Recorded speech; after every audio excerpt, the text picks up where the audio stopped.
Hi guys! Welcome back to my YouTube channel. It's me again, Chine2 ng buhay nyo. So, ang gagawin ko ngayon ay i-share ko sa inyo kung paano mag-edit ng thumbnail. Kasi ang thumbnail ay napaka-important. Nag-edit ako ng thumbnail using my phone. Cellphone lang po ang gamit ko.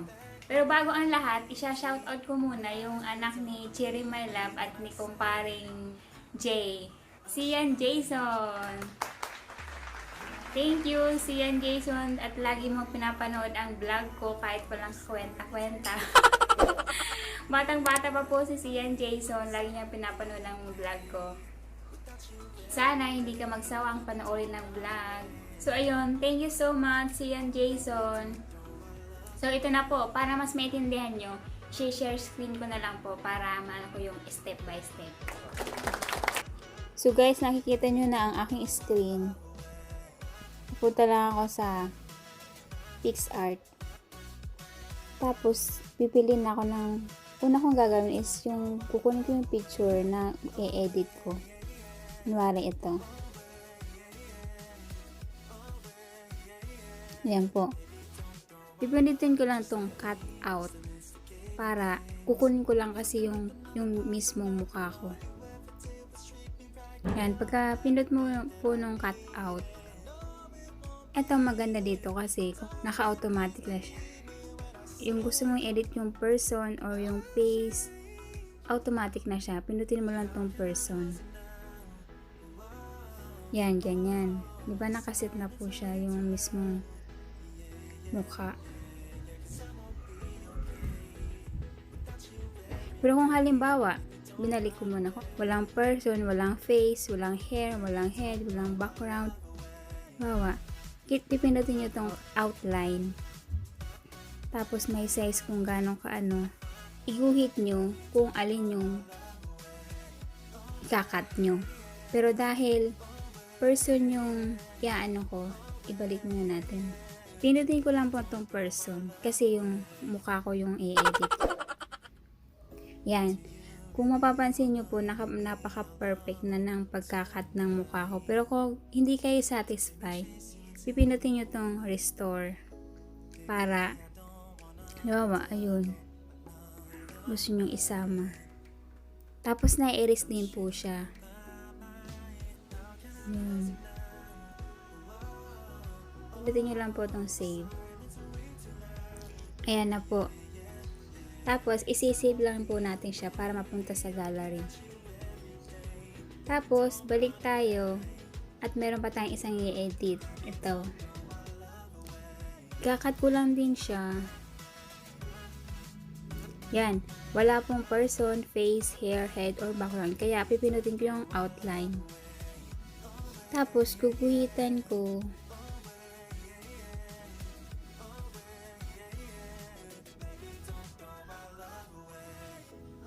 Tapos pinutin ko po yung arrow. Yan.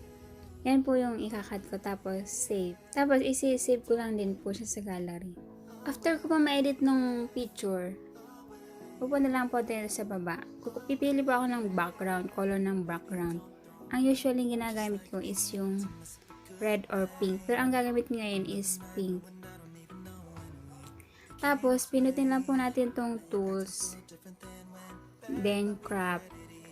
Tapos, pipiliin po natin yung size ng YouTube. Ito nasa dulo. Kasi yung size ng YouTube is yung 16:9. Tapos, pinutin ko lang po yung check. So, ganyan na po siya. Tapos, lagi ko siyang linalagyan ng border. Yan, meron na po siyang border. Pwede pong yung border is palitan nyo ng color. Halimbawa, green. Ganyan. Tapos, yung inner po is napapalitan kung gaano gusto nyo kakapal or kanipis. Yun. Yan na yung napili natin. Pinutin natin yung check. Tapos, i-add na natin yung picture na clean-up natin kanina. Ito po, add photo.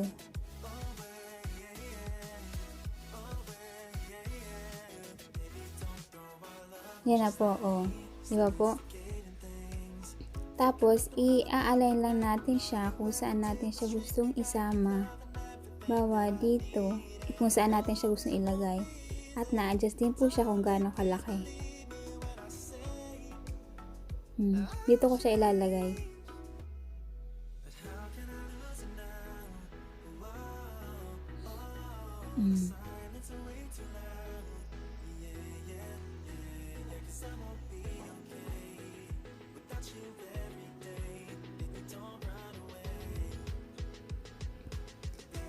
Tapos, isi-save lang ulit natin siya para mapunta sa gallery.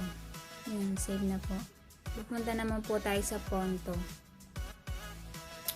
Tapos, click natin tong photo, image. Tapos, i-click natin yung in-edit natin kanina sa PixArt.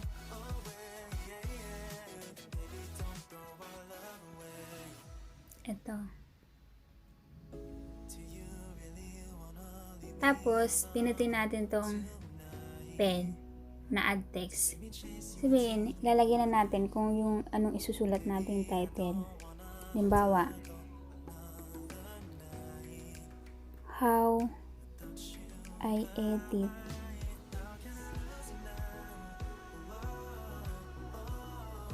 my thumbnail.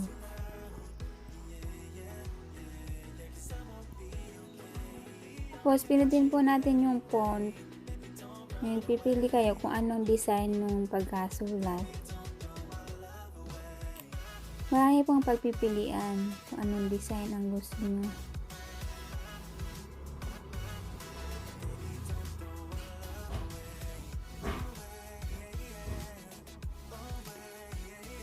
Try natin ito. Marami pong choices. Depende kung anong gusto nyo. Ako iba-ibang klaseng design na sulat ang ginagamit ko. Pero ngayon, parang type ko to. Ay, hindi. Ito. Yun, maganda. Yun, maganda. Tapos, click natin yung done. Tapos, pinitin natin yung design, ay style. Kung anong color. Pili tayo ng color. Kunwari, yellow.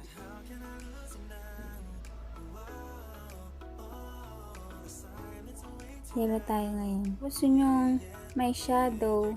Pinitin nyo lang tong shadow. Tapos, pili kayo kung anong gusto nyo shadow. Adjust nyo. As background. Kung gusto nyo yung ganyan. Gaano kalaki. Gaano kakapal, kahaba.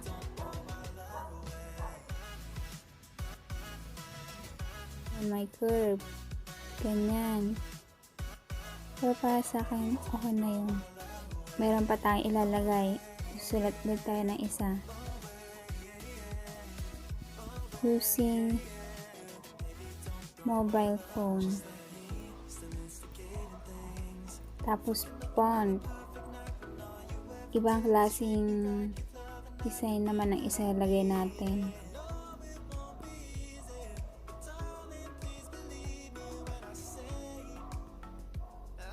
Pili lang tayo.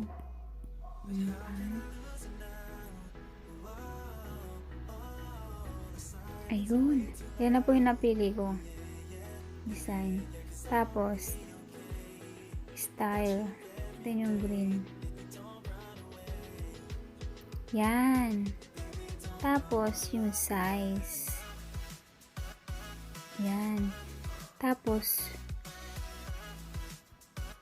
okay na siya.